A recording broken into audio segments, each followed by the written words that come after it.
Hi friends, நான் உங்கள் இந்திரா பேசுகிறேன்.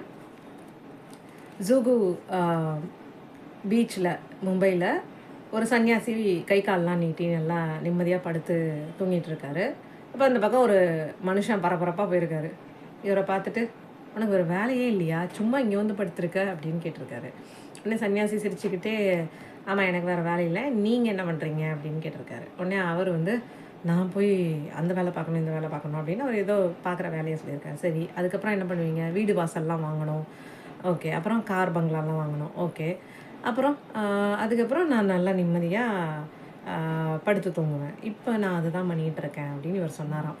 இதே விஷயத்த ஒரு ஜோக்காக சிம்பு படத்தில் கூட நம்ம கேட்டிருப்போம். பட் இது வந்து சோம்பேறியாக இரு அப்படின்றதுக்கான அர்த்தம் கிடையாது. அந்த சன்னியாசி சொல்ல வந்த விஷயம் என்ன அப்படின்னா, சந்தோஷம், நிம்மதி அப்படின்றது நம்ம சம்பாதிக்கிற பணம், பொருள், செல்வத்தினால மட்டும் இல்லை.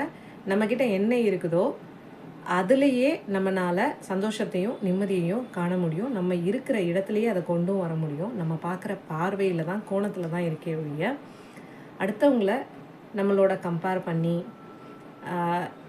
அவங்க அப்படி இருக்காங்க அப்படின்றதுனாலேயே நிறையா நேரத்தில் என்ன ஆகுதுன்னா, நம்மக்கிட்ட இருக்கிறதோட மதிப்பும் தெரியாமல், அண்ட் அதே மாதிரி ஒரு ஓட்டத்திலேயே நம்ம லைஃப் பூரா ஓடிடுறோம் அப்படின்றது தான் உண்மை.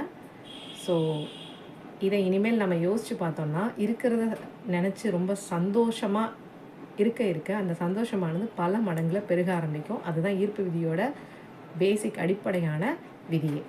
தேங்க்யூ.